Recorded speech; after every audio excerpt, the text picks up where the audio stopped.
নমস্কার, শুভ সন্ধ্যা। আজ কবিগুরু রবীন্দ্রনাথ ঠাকুরের জন্মদিন উপলক্ষে আমাদের একটি ছোট্ট নিবেদন। গল্পের নাম আমার রবীন্দ্রনাথ। কাহিনী, পরিচালনা এবং আবহ রীতা ভদ্র। কাহিনী পাঠে নেহা ভদ্র আর রবীন্দ্রনাথের চরিত্রে রাহুল ভদ্র। গল্প পাঠের সাথে সাথে আমাকে একটু সাউন্ডের মিউজিকের কাজও করতে হচ্ছে, তাই সেটাও একটু পরিচালনার ব্যাপার রাহুল ভদ্র। শুরু হচ্ছে গল্পের নাম আমার রবীন্দ্রনাথ।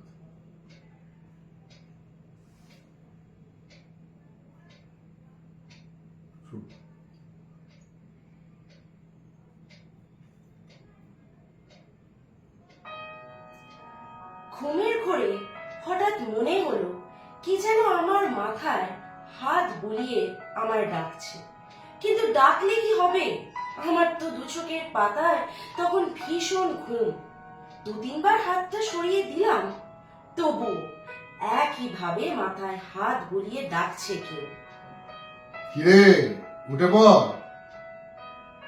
খুবই বিরক্তির সঙ্গে চোখটা খুলে দেখি একজন সাদা দাড়িওয়ালা বুড়ো মানুষ সামনে বসে। চোখটা ভালো করে কচলে নিয়ে তাকাতেই মুখ থেকে অস্পষ্ট সুরে বেরিয়ে এলো, এ কি গুরুদেব, আপনি এখানে এখানে কি করে এলেন?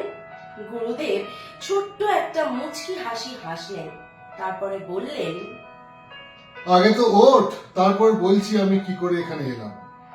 সঙ্গে সঙ্গে ধরফড়িয়ে উঠে বসলাম।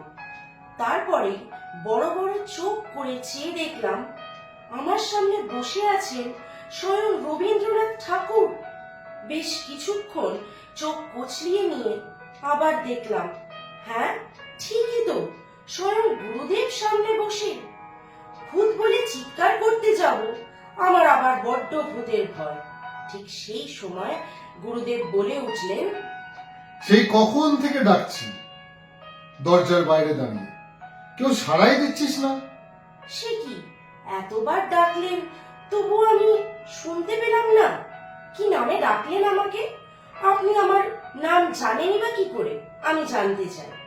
গুরুদেব বললেন, তা জানি না, সে বললে তো আমি কারোর নামই জানি না রে। আমি তাই আমার নিজের মতন করে একটা নাম দিয়ে দিই, সেই নামেই ডাকাডাকি করি সবাইকে। এই যেমন ধর, মোহরকে একটা নাম দিয়েছিলাম কণিকা, তারপর প্রিয়দর্শিনীকে দিয়েছিলাম ইন্দিরা, আর সুচিত্রা নামটাও আমারই দেওয়া। ওর একটা কি যেন নাম ছিল, ঠিক মনে নেই।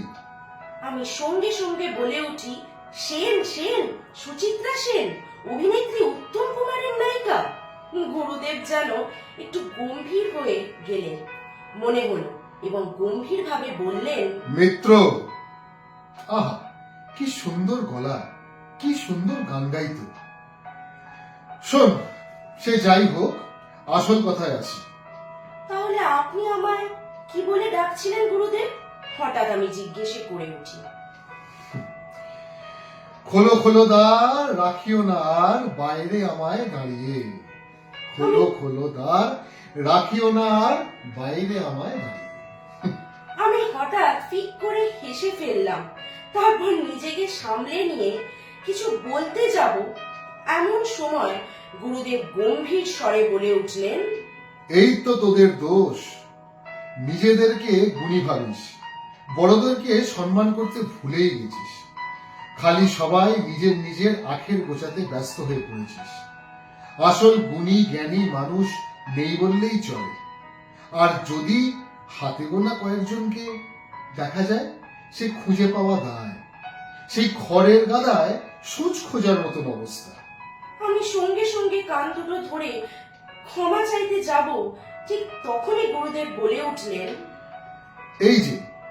এই যে সবাই মিলে ঈশ্বরের ফলকটাকে ভেঙে ফেললি, এমন কেউ ছিল না রে ওইটাকে রক্ষা করা। সবাই সবাই সবার দোষে খুঁজতে ব্যস্ত। এ বলে ও ভেঙেছে, ও বলে সে ভেঙেছে, আর যখন সত্যি সত্যি দোষীকে খুঁজে পাওয়া গেল না, তখন বলছে বহিরাগতরা ভেঙেছে। তা তুই হাসছিস হাস, কিন্তু শিক্ষা দীক্ষা পাঠ তো সব চুকিয়ে গেছে রে। গুরুজনদের সম্মান করতে একদম বিলুপ্ত প্রায়।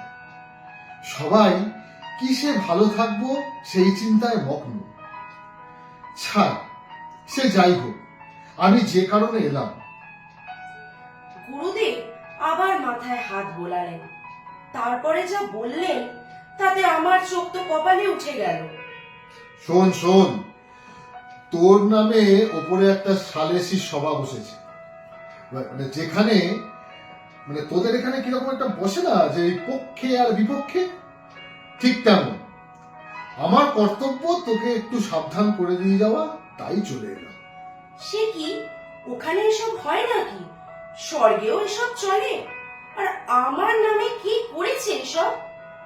মানিক, মানে সত্যজিৎ রায়, সত্যজিৎ রায় মানিক মিটিং ডেকেছে রে, বুঝলি? ভারী মানে লেগেছে তার। তুই কি একটা গল্প লিখেছিস না, ওই ওই যেমন যদি এমন হতো। আমার অবশ্যই সেটা পড়া হয়নি, এখন আর এত পড়তে পারি না, বুঝলি? যাই হোক, তো মিডিয়ার কচকচানি দেখেই সব বুঝে যায়, আর ভালো লাগে না। আহ, তুই ওই মানিকের দুই ওই প্রিয় চরিত্র, একটা গল্প লিখেছিস, একটা পুরস্কারও পেয়েছিস, সেসব তো ঠিকই ছিল, কিন্তু এই অবধি ঠিকই ছিল, কিন্তু মুশকিলটা অন্য জায়গায়। কি মুশকিল গুরুদেব? মুশকিল হলো, তুই লিখেছিস তারা নাকি এখন চোখে ঝাপসা দেখছে। না, মানে বয়স হয়েছে তো, তাই আর কি, স্বাভাবিকভাবে যা হয় আর কি। গুরুদেব, আপনিও যখন এখানে থাকতেন একটা গোলমতো চশমা চোখে দিতেন, ছবিতে তো তাই দেখেছি আমরা। কিন্তু সে বললে হবে রে, ওরা তো ভূতের রাজার ভরপ্রাপ্ত। হ্যাঁ, ওদের তো কিছু লাগে না, বুঝলি? ওরা ওইসব যেমনকার তেমনি থাকে, শুধু একটু বয়সটাই বাড়ে। তা ওখানে আমার পক্ষে আর বিপক্ষে কে কে বসেছেন গুরুদেব, আমি জানতে চাই। এত শুনে তোর কাজ নেই, বুঝলি? তবে কাজটা তুই কিন্তু ভুল করেছিস, সেটা তোকে মানতে হবে। এই যেমন ধর না, এই শরতের লেখাটা নিয়ে একজন বায়োস্কোপ লিখেছে না, সেসব তৈরি করেছে পার্বতী আর চন্দ্রমুখী নাকি দুজনে একসাথে নাচছে। শরৎ এখন একটু শান্ত গোছের মানুষ, প্রতিবাদ করতে পারে না, কিন্তু ওর মনও কিন্তু বেজায় চটেছে, বুঝলি? কাদের কথা বলছেন বলুন তো, আমি জানতে চাইলাম। আরে শরৎচন্দ্রের দেবদাসের কথা বলছি রে। আমি আবার চোখটা কচলিয়ে নিয়ে বললাম, না মানে আমার এই প্রতিবাদী সভায় তিনিও আছেন? হ্যাঁ রে মেয়ে, অনেকেই আছে, তবে সুভাষ আর নরেন আরো কেউ কেউ তোর পক্ষেও আছে। তারা কোনো দোষ দেখছে না, তারা বলছে যা ইচ্ছে তাই লিখবে, যা ইচ্ছে তাই বলবে। আমরা আমার বা তোমার বলে কিচ্ছু বলে দিতে পারি না। একটা দলাদলিও ওপরে সৃষ্টি হয়েছে, এই আর কি। একটা কথা জানতে চাইবো গুরুদেব, এই যে আমাদের এখানে সুমন বসে, সেই জায়গাটায় ওপরে কে বসে? ওটা ভোটের মাধ্যমে ঠিক হয় রে, জায়গাটায় কে বসবে। তবে এখন তো নারীদের মানে মেয়েদের জয় জয়কার, তাই ওখানে আমরা মহাশ্বেতাকে বসিয়েছি। সুবর্ণলতা মানে আশাপূর্ণাকেও বলেছিলাম, কিন্তু খুব একটা সে রাজি হয়নি। আসলে ওই জায়গাটা কারোর কেনাকাটা নয়, ভোটের মাধ্যমে ঠিক হয়। ওপর তো এখন ভিড়ে ঠাসা। তাহলে এতদিন কি বসতেন? ধুর, এতদিন এসব ছিল নাকি? এই তোদের দেখা দেখি আমরাও শিখলাম। তাহলে এতদিন কি করতেন? কিছুই করতাম না, শান্তিতে ছিলাম, কোনো অশান্তির ব্যাপারই ছিল না। তোরাই শুরু করেছিস, পার্বতীর সাথে চন্দ্রপুরীকে নাচিয়ে দিচ্ছিস, গোপী বাইনের চোখে চশমা লাগিয়ে দিচ্ছিস। কি আর বলবো, ছাড়, সে যাই হোক, তোকে সাবধান করে দেওয়াটা আমার কর্তব্য ছিল, তাই এসছিলাম। তাই এখন চলি, বুঝলি?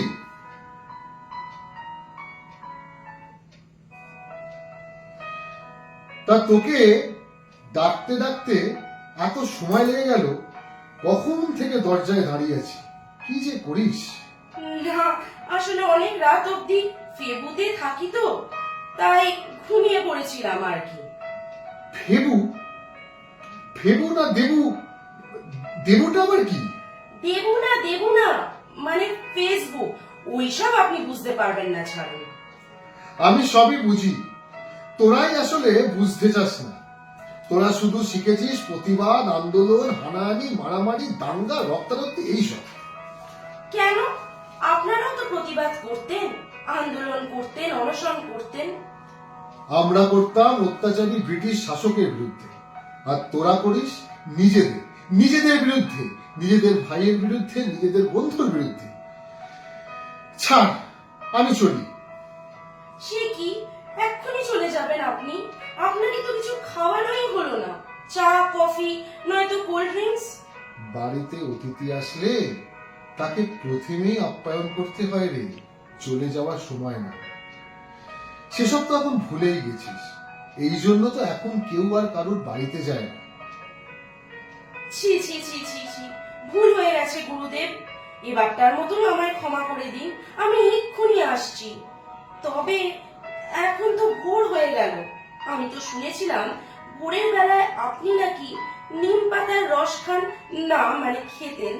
তাই সেটা কোথায় পাবো আর এখন?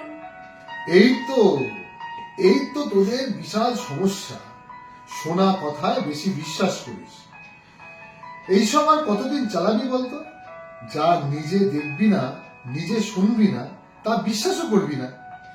সে যাই হোক, কিন্তু গুরুদেব, বল বল, কি বলতে চাইছিস বল না, নির্ভয় বল।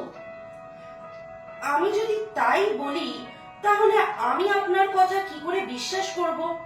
আমি তো আর চোখেও দেখিনি আর কানেও শুনিনি গুরুদেব ওপরে কি হচ্ছে। এইবার দেখি তোর যথাযথ শিক্ষা হয়েছে। লেখ লেখ, মন দিয়ে লেখ। লিখে যা, মনটা ভালো থাকবে জানিস। যা পারিস তাই লেখ, নিজের শান্তির জন্য। কে কি বললো তার জন্য মাথা ঘামাস না। শোন, আমি এবার চলি, বুঝলি? অনেক দেরি হয়ে গেল। না, যাবেন না, যাবেন না, আমি এক্ষুনি কিছু নিয়ে আসছি আপনার জন্য। একটু দাঁড়ান, একটু দাঁড়ান। হঠাৎ একটা ধাক্কাধাক্কির আওয়াজ পেলাম। চোখ মেলে তাকিয়ে দেখি আমার পাশের মানুষটি চিৎকার করে ডাকছে আর বলছেন। ওহ, শান্তিতে ঘুমোতেও দেবে না দেখছি। কি হয়েছে নাকি? তারপরে অবাক চোখে আমার দিকে তাকিয়ে জিজ্ঞাসা করলেন, ভিক্ষা টিক্ষা নিয়েছো নাকি? কি গুরুদেব গুরুদেব তখন থেকে বলছো, কে বা চলে যাচ্ছে? আহ, যাবেনি বা কোথায়? কি হচ্ছে বলো তো? আমি ধরফড়িয়ে উঠে বসলাম। ভালো করে চারদিক তাকিয়ে দেখলাম তিনি নেই। উফ, যত সব ফালতু জিনিস। আবার পাশ ফিরে শুয়ে পড়ে নাক ডাকতে আরম্ভ করে দিলেন। আমি বিছানা থেকে আস্তে আস্তে নেমে দরজা খুলে ঘরের বাইরে এলাম। তখন সবে ভোরের আলো ফুটেছে, আকাশটা নীল। অনেকদিন পরে আজ ভালো করে ভোরের আকাশটা দেখলাম। তারপরে উঠোনে দাঁড়িয়ে আকাশের দিকে তাকিয়ে হাত নাড়লাম আর কবিগুরুর মতো মুচকি হাসলাম। মাঝখানে একটু ত্রুটি হয়েছে, যান্ত্রিক গোলযোগের কারণে ক্ষমা করবেন। আর কেমন লাগলো একটু বলবেন। অনেক জিনিসের মধ্যে আমরা করলাম জিনিসটা। সকালবেলা স্ক্রিপ্টটা পেয়েছি, অনেক পুরনো স্ক্রিপ্ট, এটা আমার মায়ের লেখা, তৈরি করে আপনাদের সামনে উপস্থাপন করলাম। নমস্কার। শুভ রবীন্দ্র জয়ন্তী।